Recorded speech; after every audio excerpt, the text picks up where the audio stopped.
Boa noite a todos que neste domingo à noite, às 20 horas, acompanham as publicações de estudo sistematizado do Evangelho segundo o Espiritismo. Todos os domingos, 20 horas, esse canal tem a alegria de publicar e dar sequência em um estudo de uma obra fenomenal, a terceira obra da codificação de Kardec, codificação kardeciana, o Evangelho segundo o Espiritismo. Estamos no capítulo 16 nos estudos que fazemos. Então, a nossa boa noite, sejam todos bem-vindos e que tenhamos aqui essa hora abençoada, mergulhados, envolvidos na vibração de Kardec, dos espíritos elevados, superiores, que lutaram, que sofreram e que amaram para divulgar, codificar e orientar a Kardec no trabalho da divulgação da terceira revelação, que é o Espiritismo. Nós estamos estudando, dando sequência ao capítulo 16, o capítulo que trata de não se pode servir a Deus e a Mamon. Nós hoje vamos refletir juntos aqui no item 9, 10 e 11. É quando começam as instruções dos espíritos, porque Kardec coloca as passagens evangélicas, coloca os seus comentários, os tópicos, e aí ele encerra cada capítulo do Evangelho segundo o Espiritismo com as instruções dos espíritos. Hoje nós teremos, então, 3 espíritos que se comunicam e Kardec coloca, que é o item 9, que é a verdadeira propriedade, que foi o espírito Pascal, lá na cidade de Genebra, na Suíça, no ano de 1860. Depois tem a comunicação de um espírito protetor, que só se assina como M. E foi a comunicação por um médium em Bruxelas, em 1861. E nós vamos falar do emprego da riqueza, que é o item 11, que foi o espírito Chéverus, na França, em Bordeaux, 1861. Então, que todos estejamos sintonizados, abençoados nesse domingo à noite para esse estudo. Mas também damos bom dia, boa tarde para aqueles que vão acompanhar em outro momento. Então, vamos colocar aqui uma aguinha por perto também e vamos juntos neste estudo. Bom, vamos começar então com a verdadeira propriedade. O que nós temos? O que é a nossa verdadeira posse, propriedade? Qual a nossa verdadeira propriedade? E nesse nesse item que o Espírito Pascal traz uma excelente comunicação, ele vai falar para a gente, ele vai comparar com viagens. Quando a gente viaja, a gente leva na bagagem aquilo que vai ser útil para o local que a gente está indo. Se a gente está indo para um lugar de chuva, de sol, que tenham mosquitos, que tenha muito lugar para andar, a gente tem que estar com tênis confortável, se tem muito sol, protetor solar, chapéu, roupas confortáveis, ou muito agasalhadas, porque a gente vai estar indo para um lugar muito frio. Então, a gente sempre planeja colocar na nossa bagagem aquilo que vai ser útil. Se eu estou indo para um lugar de muita neve, por que eu vou levar uma roupa de calor? Vai pesar a minha bagagem e não vai ser útil. Outra coisa que o Espírito Pascal fala, quando viajamos, a gente quer uma boa hospedagem. Todo mundo quer chegar, encontrar o seu quarto limpo, com travesseiros, com cobertores, com lençóis, um lugar para você tomar um banho. Então, sempre a gente busca um local seguro, um local aprazível, um local com segurança. Na nossa vida rotineira, na nossa vida material aqui na Terra, quando a gente precisa fazer as nossas viagens. Mas a única viagem certa que a gente tem, que a gente já comprou a nossa passagem, e ela já está marcada com data e hora para a gente voltar, brincadeiras à parte, mas o instante da morte é fatal, e quando a gente reencarna, a gente já sabe mais ou menos quanto de fluido vital que a gente reencarna, que a gente recarrega para vir. Então, eu preciso viver 80 anos, 90, 100. E o André Luiz, quando está lá no Missionários da Luz, acompanhando a preparação de experiências para os espíritos que voltam, os técnicos da reencarnação que organizam lá nos laboratórios, os corpos, eles falam, Então está tudo pronto, você já pode ir. André Luiz até acompanha a senhora Laura, né? Ela vem para a Terra para ficar mais próxima à Terra, para reencarnar. E aí, quando ele está lá, o instrutor fala, então vocês estão indo, não volte aqui antes dos 70 anos, eu não te quero ver aqui antes dos 70. Por quê? Seja um completista, vá e volte na hora certa, você já tem a passagem de volta. Realmente, depois dos 70 anos, estou chutando, tá? Estou dando um exemplo. Não tem mais, a gente volta, porque a nossa verdadeira morada, o verdadeiro mundo, a nossa verdadeira essência é de espíritos desencarnados, é de sermos esse princípio inteligente do universo, que em certos momentos reencarna. Ele vem para a Terra ou para outros mundos. Nós aqui estamos reencarnados na Terra. Mas nós estamos aqui, esquecemos da nossa essência, de onde a gente vem, que é essa imortalidade, que é transitório, que é passageiro. E aí o que a gente faz? Se apega a tudo que tem aqui, a propriedades que não são nossas e que nós não vamos poder despachar na bagagem para os planos espirituais quando o momento da morte, que é um fenômeno biológico, comum a todos os seres, a gente nunca deixará de existir, mas a gente tem que deixar aqui tudo, a gente tem que deixar tudo. Mas o que a gente leva? O que a gente leva? É isso que o Espírito vai falar para a gente. E ele diz que nós estamos aqui desatentos, preocupados com bagagens inúteis e querendo chegar no plano espiritual e ter uma hospedagem de luxo, a qual a gente não plantou, não semeou para receber. Então é isso que ele vai falar. Como será a nossa chegada no plano espiritual?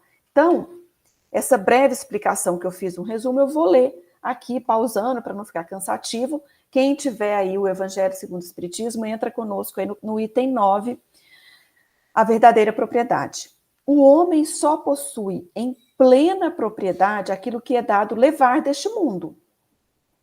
Do que encontra ao chegar e deixa ao partir, goza enquanto permanece aqui. Então, eu cheguei, eu tinha um bercinho, eu tinha uma casa maravilhosa, ou eu cheguei e não tinha nada, mal um berço. É isso, é o que eu vou poder aproveitar, usufruir e gozar até quando eu desencarnar. Forçado, porém, que é a abandonar tudo isso. Então, a gente não tem das riquezas a posse real. Temos o quê? É uma palavrinha que a gente devia todos os dias, né? Nossa, que bom, cheguei na minha casa, estou usufruindo essa casa.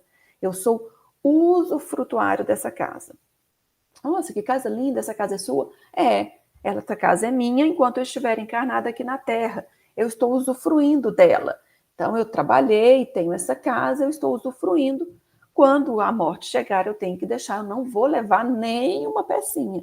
Então, o que nós deveríamos nos conscientizar de que nós somos usufrutuários? Usufruto. Eu tenho usufruto. Isso é muito usado na advocacia, né, no direito. A gente, às vezes, dá a casa para alguém, deixa a mãe morar e fala, você tem usufruto. Usufruto para você morar, mas ela é minha. Então, é mais ou menos isso. Tudo pertence a Deus.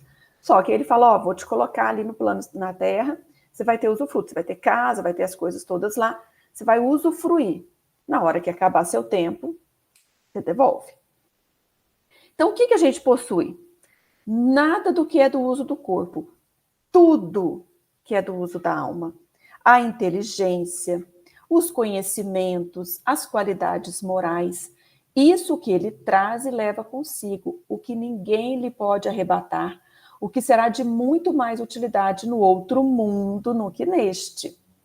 Depende, então, de nós sermos mais ricos ao partir do que ao chegar. Né? A gente, nossa, mas eu nasci num palácio. Mas vou sair daqui pobre de virtudes, de conhecimentos, de sabedoria. E quem às vezes reencarnou e chegou numa choupana, num barraco, mas vai sair daqui rico? Então, depende de nós sermos mais ricos ao partir do que ao chegar, visto como do que tiver adquirido em bem, resultará a sua posição futura.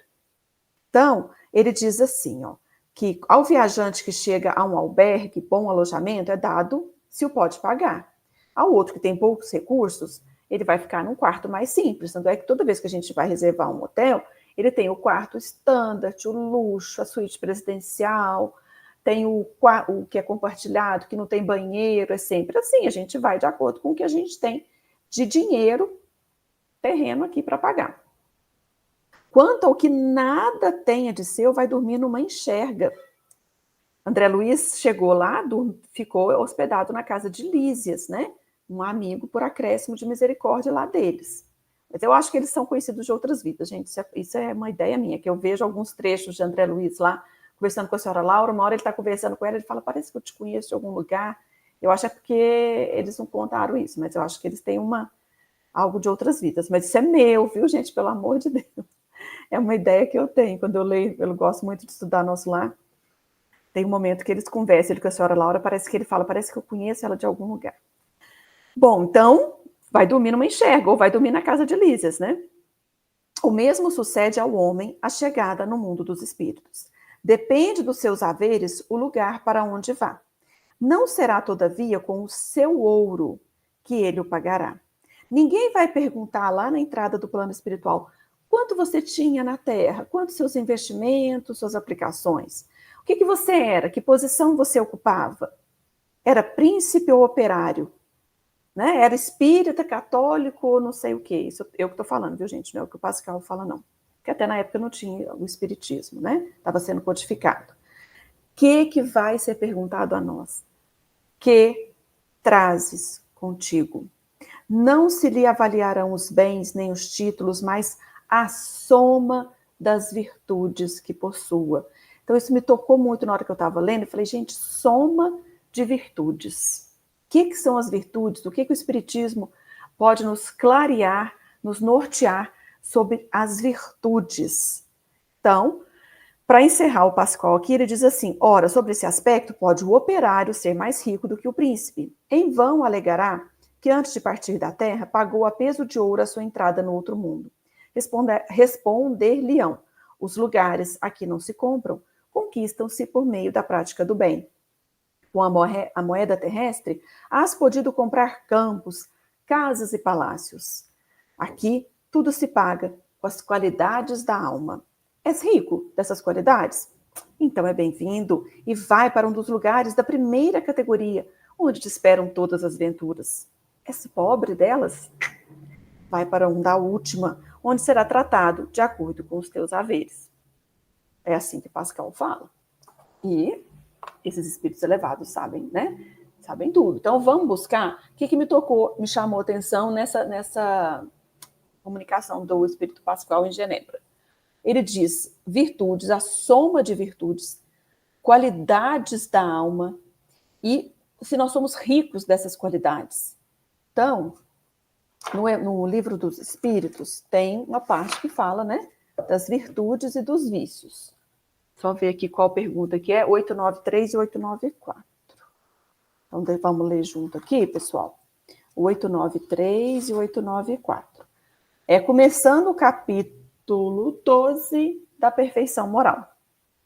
Antes de entrar na quarta parte, que é das esperanças e consolações. Qual a mais meritória de todas as virtudes? O que vocês imaginam? Se tem uma, assim, ele fala, você tem que somar as qualidades, você tem que ser rico das virtudes. Quais são as virtudes mais meritórias de todas elas? Qual é a mais? Os espíritos dizem assim, toda virtude tem seu mérito próprio, porque todas indicam progresso na senda do bem. Há virtude sempre que é a resistência voluntária ao arrastamento dos maus pendores. Que é isso que a gente precisa melhorar, né? Então, aquela virtude que é difícil, porque a gente fica ali, né? A sublimidade da virtude, porém, está no sacrifício do interesse pessoal. Sacrifício do interesse pessoal. Pelo bem do próximo, sem pensamento oculto. Então, a mais meritória das virtudes é que se assenta na mais desinteressada caridade. Só que aí Kardec, então, todas as virtudes têm seu valor, quanto mais difícil é para a gente, ela tem mais valor. E ela tem que ser assim, tem que sacrificar mesmo, né? Porque Kardec vai perguntar justamente na próxima questão isso. Ele falou, por que tem gente que faz o bem espontaneamente? Para certas pessoas é tão fácil, e como a gente não convive com pessoas assim, que dói a gente ver assim, nossa, como é que essa pessoa é tão boa, tão desprendida, tão amável, e realmente é. Porque tem as pessoas falsas, né? Os falsos profetas. Então, olha o que Kardec pergunta. Há pessoas que fazem o bem espontaneamente, sem que precisem vencer quaisquer sentimentos que lhes sejam opostos. Terão tanto mérito quanto as que se veem na contingência de lutar contra a natureza que lhes próprias e vencem, né? Nossa, a gente fala, ai, que bom, graças a Deus, gente, não briguei, consegui manter calma, né? Aí você fala, nossa, olha, a virtude da paciência, da humildade, a gente conseguiu vencer. Então, será que aquele que luta mais, tem mais mérito do que aquele que fala, nossa, que isso, não foi nada, e realmente você vê que a pessoa, assim, realmente foi nada, a pessoa nem se impactou com aquilo. Então, ela desculpa de uma forma assim, automática. Qual será que tem mais peso? Kardec está perguntando isso. Então, o que os espíritos dizem? Só não tem que lutar aqueles que já houve o progresso realizado. Então, a lei de progresso, esse progresso que é quase infinito, a cada dia a gente vai aquilatando qualidades e limpando as impurezas da alma. Então, esses que é espontâneo, eles lutaram outrora e triunfaram. Por isso é que os bons sentimentos nenhum esforço lhes custam. E suas ações parecem simples, é leve, simplíssima.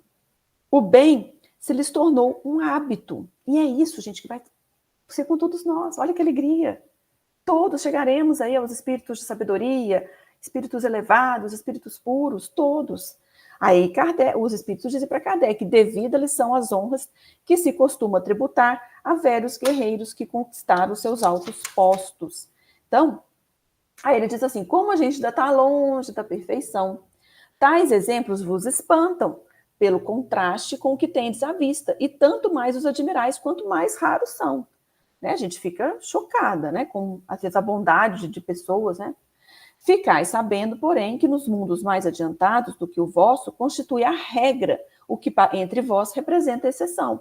Então, aqui a exceção é a bondade, o desprendimento, o desinteresse pessoal, e é a regra nos planos elevados. Então, gente, bora para lá, né? Vamos partir para esses locais, né, que nos aguardam. Em todos os pontos desses mundos, o sentimento do bem é espontâneo, porque somente bons espíritos os habitam. Lá, uma só intenção maligna seria uma monstruosa exceção. Eis porque neles os homens são ditosos, são felizes. O mesmo se dará na terra. Quando a humanidade se houver transformado, quando compreender e praticar a caridade na sua verdadeira acepção. Já a gente vai falar do que é a caridade na sua verdadeira acepção, buscando a orientação aqui dos espíritos no capítulo 16 do Evangelho segundo o Espiritismo. Então, gente, isso é o item 9, ok? Agora vamos falar do item 10, que é o espírito protetor, que não se identificou, só M e ponto, e é da cidade de Bruxelas. Então, vamos lá. Eu vou ler para vocês aqui, só para ele fala, eu vou falar de algumas questões, da questão de prova da riqueza e da miséria, tá? No Livro dos Espíritos. Então, eu estou sempre trazendo o Evangelho segundo o Espiritismo e vou trazer uma questão do Livro dos Espíritos ou algumas questões para a gente conversar, tá? Então, os bens da terra pertencem a Deus, que os distribui a seu grado, não sendo o homem, senão usufrutuário. Então, dando sequência a essa comunicação, né, anterior. O administrador mais ou menos íntegro e inteligente desses bens. Pausa. Como está a nossa administração dos bens que Deus distribuiu a todos nós? Não tem ninguém desprovido de bens. Então, vamos refletir se estamos sendo um administrador mais ou menos íntegro e inteligente. Então, parei para tomar uma água. Vamos refletir como estamos. Tanto eles não constituem propriedade individual do homem, que Deus frequentemente anula todas as previsões e a riqueza foge àquele que se julga com os melhores títulos para possuí-lo, né? Essa pessoa nasceu rica e morre pobre, né? Ou nasceu pobre, de repente aquela pessoa vem a riqueza, né? Direis, porventura, que isso se compreende no tocante aos bens hereditários, porém não relativamente aos que são adquiridos pelo trabalho. Sem dúvida alguma, né? Tem hora que é a riqueza, mas eu adquiri, eu trabalhei, eu lutei. Se há riquezas legítimas, elas existem, que aí o Espírito vai falar, são essas últimas, adquiridas pelo trabalho, quando honestamente conseguidas, porquanto uma propriedade só é legitimamente adquirida quando da sua aquisição não resultou dano para ninguém. Então, uma propriedade é legítima, ela é realmente conseguida pelo trabalho, mas quando eu não atrapalhei a vida de ninguém para conseguir aquilo. Né? Contas serão pedidas até mesmo de um único ceitil mal ganho, com prejuízo de outrem. Às vezes não é um troco errado que você fica, a pessoa nem percebeu. Então, gente, contas serão pedidas até mesmo de um único ceitil mal ganho, isto é, com prejuízo de outrem, porque no final do dia, aquela pessoa que trabalha no caixa, ela vai ter um prejuízo. Né? Mas foi 10 centavos, um único ceitil. Mas, de fato, do fato de um homem dever a si própria a riqueza que possua, se guiar-se que ao morrer alguma vantagem lhe advenha desse fato, não são a miúde inúteis as preocupações que ele toma para transmiti-la aos seus descendentes? De certo, porquanto, se Deus não quiser que ela lhes vá ter as mãos, nada prevalecerá contra a sua vontade. Poderá o homem usar e abusar de seus haveres durante a vida sem ter de prestar contas? Eu tinha muito dinheiro e eu gastava, não me preocupava. Não. Permitindo-lhe que adquirisse, é possível haja Deus tido em vista recompensar-lhe no curso da existência atual os esforços, a coragem, a perseverança. Se, porém, ele somente utilizou esse dinheiro na satisfação pessoal dos seus sentidos ou do seu orgulho, olha aí as duas chagas da humanidade, orgulho e egoísmo, anulou o mérito do seu trabalho. Quando deixar a terra, Deus lhe dirá que ele já recebeu a sua recompensa aqui na terra. Então, encerra o espírito falando isso. Então, a gente fala, nossa, então é até perigoso, né, a gente ter a riqueza. Será que a gente tem que abominar a riqueza, o dinheiro? Então, ela é ruim? Por que a gente, né, tem essa riqueza, tem o dinheiro, ele não gera tantos maus, tantas desolações, tantos espíritos que vão chegar no plano espiritual e ter que ir para a enxerga, pela dificuldade que a riqueza traz. Então, isso está muito bem esclarecido. Jesus disse, né, que era muito difícil um rico entrar no reino dos céus. Mas por quê? Porque existem, gente, provas da riqueza e da miséria. Está lá nas questões 814, 815 e 816. Todos nós estamos aqui no planeta Terra em missão, ou em prova, ou em expiação. Toda expiação é uma prova, porque você já está expiando, já está sendo provado. E nem toda prova é uma expiação, né? Aquela prova a gente quis mesmo passar por ela, não é uma expiação, não era uma imposição ou um castigo, entre aspas, mas eu quero ser provado naquilo. E tem a missão, e às vezes uma prova vira uma missão, né? Um espírito consegue, na sua prova, ser tão bem, né? Tirar a nota 10, que ele ainda espalha esse bem para todos. Então, é isso que a gente tem que trabalhar e pensar. Então, vamos lá. O que os espíritos dizem na questão 814, 15 e 16? Então, todos nós temos provas, e uma delas é a prova da riqueza ou da miséria, de acordo com a nossa existência. Então, os espíritos perguntam, por que Deus a uns concedeu as riquezas e o poder, e a outros a miséria? Por que tanta desigualdade? Aí os espíritos dizem, para experimentá-los de modos diferentes. Além disso, como sabeis, essas provas foram escolhidas pelos próprios espíritos, que nelas, entretanto, sucumbem com frequência. Então, a gente escolhe a prova, lá no começo que eu falei, lá no planejamento reencarnatório, André Luiz está lá no Missionários da Luz, preparação de experiências, todos ali estão escolhendo as suas provas. Eu quero um defeito na perna, para eu andar mais devagar e ter menos orgulho. Eu preciso disso, eu preciso daquilo. Então, e uma das provas é a riqueza, né? Espíritos que vêm e falam, agora você vai ser muito rico, você tem que gerar emprego, você vai gerar ciência, descoberta, artes, você vai poder fazer muito bem. E o espírito pega lá aquela prova e vem para a Terra, né? Então, e a mesma coisa a miséria. Né? Você vai viver desprovido, vai ter essas dificuldades. O espírito Ricardo, da esposa da senhora Laura, no nosso lar, que já estava lá reencarnado na Terra, ele vem fazer um evangelho no lar, junto com a família, quando a senhora Laura viria para a Terra. Então, depois eles iriam se encontrar, namorar, casar, e vinham os filhos, Ulisses, né, no caso. e mais, não sei, outras 2 irmãs, aí já não lembro. E uma das coisas que ele pede, ele fala, peçam sempre para não terem facilidades na terra. Não terem facilidades na terra. Então, né, a miséria, as dificuldades. Aí, qual das 2 provas, a questão 815, qual das 2 provas é mais terrível para o homem? A da desgraça ou a da riqueza? São, no tanto, uma quanto a outra. A miséria provoca as queixas contra a providência. A riqueza incita a todos os excessos. Estando o rico, a questão 816, estando o rico sujeito a maiores tentações, também não dispõe, por outro lado, de mais meios de fazer o bem? Mas é justamente o que nem sempre faz. Essa é a equação, mais dinheiro, mais bem, mais dinheiro, mais bem, mais dinheiro, mais bem. Essa é uma equação que não é feita. Mais dinheiro, mais sovina, mais dinheiro, mais avareza, mais dinheiro, mais desconfiança, mais dinheiro, menos amigos. Torna-se egoísta, orgulhoso e insaciável. Com a riqueza, suas necessidades aumentam e ele nunca julga possuir o bastante para si unicamente.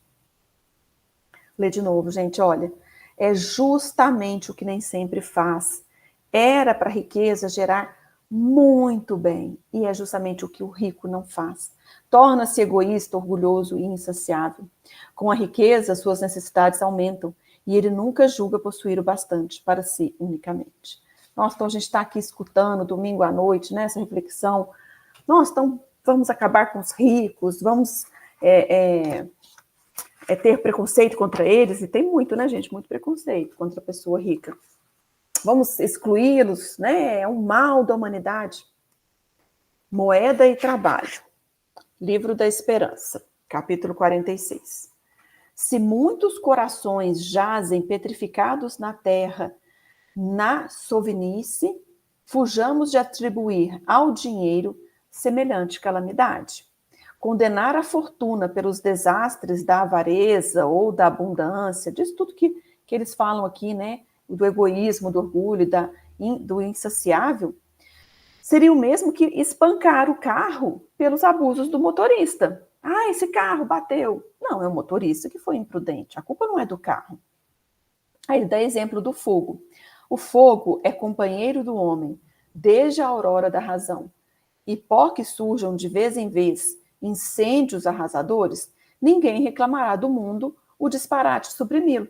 Ah, então pegou fogo, vamos acabar com o fogo. Incendiou uma casa, está proibido usar o fogo. Não, então a gente tem que ver o uso. Então ele diz assim, ó, o Emmanuel continua, que é o livro de Chico e Emmanuel, né? Dirás provavelmente que o dinheiro levantou os precipícios dourados da vida moderna, onde algumas inteligências se tresmalharam na loucura ou no crime, comprando inércia e arrependimento a peso de ouro. Contudo, é preciso lembrar fábricas, indústrias, instituições beneméritas, né, os hospitais, as universidades, que garante a todos, ofertando salário digno a milhões de pessoas. Então, o dinheiro produz coisas boas e coisas ruins. Então, ele diz assim, não censures a moeda, que será sempre alimento da evolução. Reflete nos benefícios que ela pode trazer. Ainda assim, para que lhe apreendas todo o valor, se queres fazer o bem, não exijas para isso o dinheiro que permanece na contabilidade moral dos outros. Porque na pergunta 816 fala assim, o rico está sujeito a maiores tentações, mas dispõe de oportunidade de fazer mais o bem. Então deixa o rico que cuide do próximo. Porque eu sou pobre, eu não tenho dinheiro. Assim, para que lhe apreendas todo o valor, se queres fazer o bem, não exija o dinheiro que permanece na contabilidade moral dos outros. Mobiliza os recursos que a infinita bondade te situa retamente nas mãos. E ainda hoje, em algum recanto de viela perdida, ao ofertares um caldo reconfortante às mães infortunadas que o mundo esqueceu, perceberás que o dinheiro, convertido em cântico fraterno, te fará ouvir a palavra de luz da própria gratidão, em prece jubilosa. Deus te ampare e abençoe. Então, a gente vê o lado bom, a utilidade do dinheiro e não condenar o dinheiro, né? Igual o carro, né? O carro bateu, o carro que é o culpado. Não, é o motorista imprudente. Então, são os espíritos ainda que não se aperceberam, não despertaram para a importância de valorizar o dinheiro que chega às suas mãos e dar o destino correto, né? Então, que essa reflexão toque a todos os nossos corações, porque todos somos ricos para Deus, né? Todos temos aí a oportunidade de trabalhar e de movimentar, seja o dinheiro, seja a riqueza da nossa alma. Porque aí que a gente vai entender o que é caridade. Então, vamos lá, já vou deixar a questão chave aqui, que aí, qual eu combinei com vocês, a gente está falando de um texto do Evangelho, vamos no Livro dos Espíritos e buscamos alguma pergunta correlacionada. Vamos, então, para o último item, emprego da riqueza. Não podeis servir a Deus e a Mamon. Guardai bem isso em lembrança, vós a quem o amor do ouro domina. O que nos domina? Nós somos dominados pelo ouro, por termos muito, por achar que nunca temos o suficiente ou por não termos. Como esse amor do ouro tem nos dominado. E como a gente tem usado, então, o emprego da riqueza. Lembrando que a gente não pode servir a Deus e a Mamon, que é até o título desse capítulo, né? Eu, quando comecei esse trabalho com o senhor David Ascenso, que de forma tão gentil me convidou para ajudar nesses trabalhos, né? Eu comecei justamente com esse capítulo, não se pode servir a Deus e a Mamon, e falava essa passagem de Lucas, não se pode servir a dois senhores, porque ou odiará um e amará outro.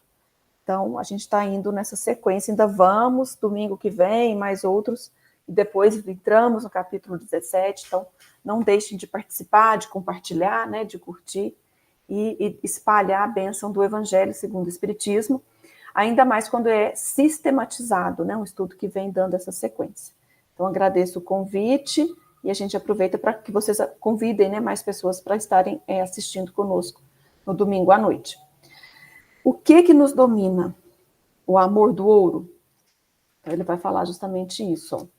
Vós que venderíeis a sua alma para possuir tesouros, porque eles permitem vos eleveis acima dos outros e vos proporcionam os gozos das paixões que vos escravizam.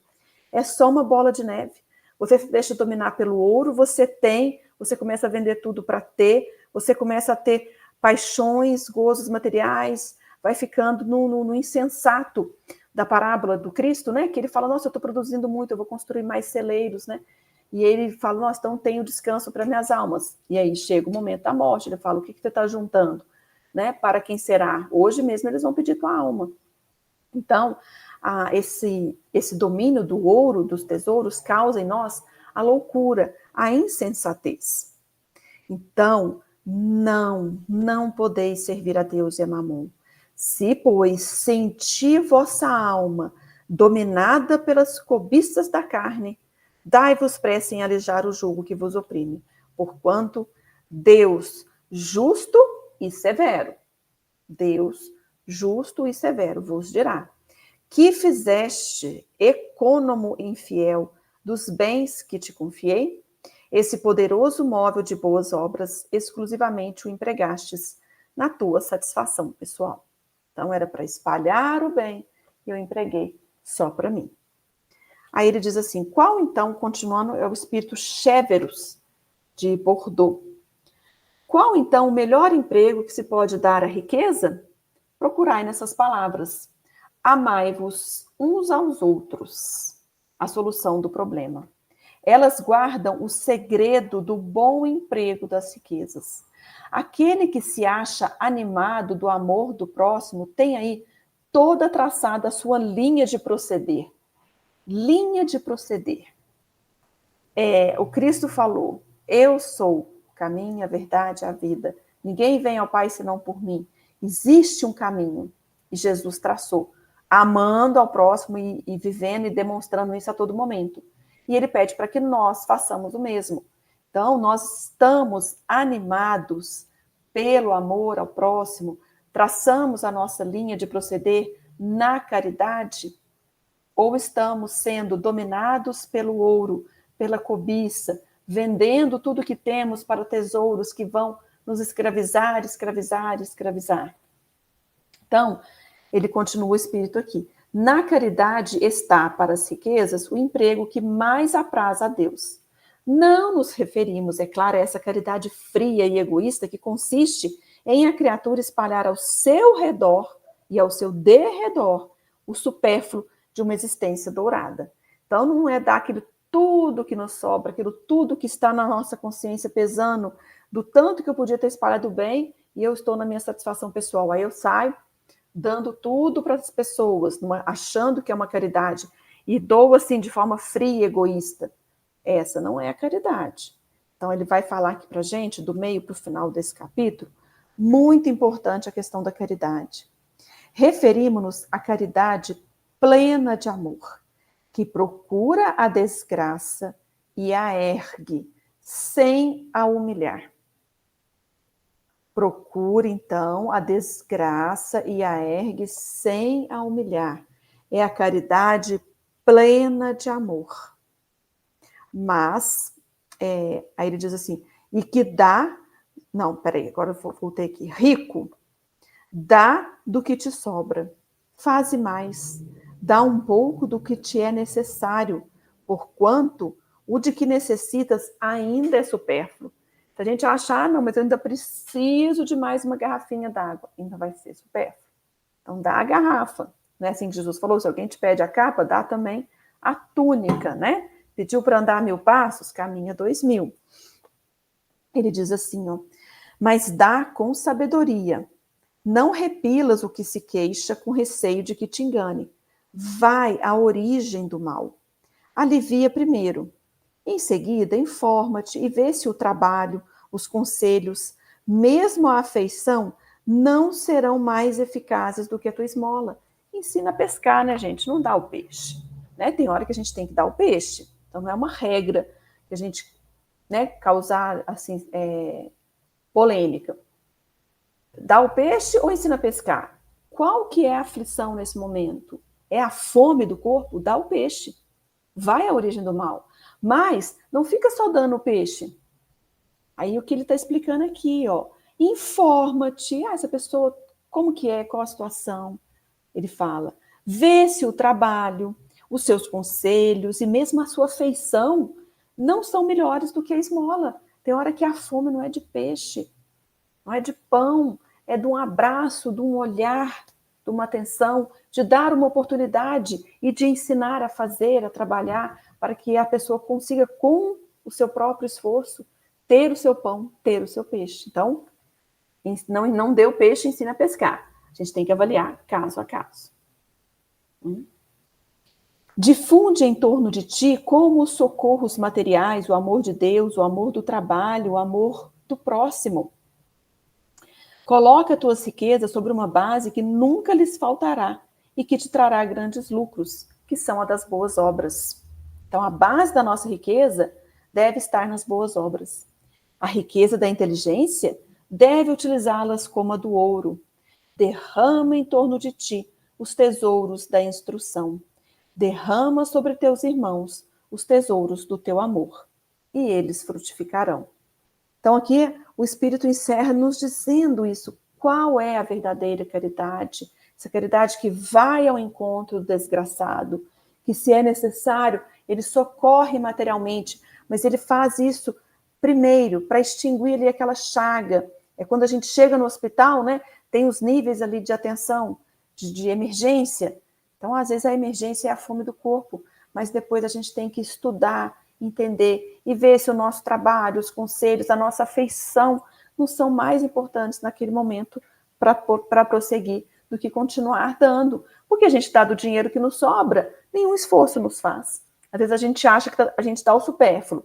E às vezes o Espírito fala que mesmo necessário é supérfluo. Então não vai fazer falta. Então o que nós estamos fazendo de especial? O que fazer de especial? Então a gente encerra o Evangelho segundo o Espiritismo, esse estudo muito bom. Domingo que vem estaremos de volta, 8 horas da noite, né? Com outro palestrante, outro condutor aqui, mas sempre seguindo aí a grandeza da obra de Kardec.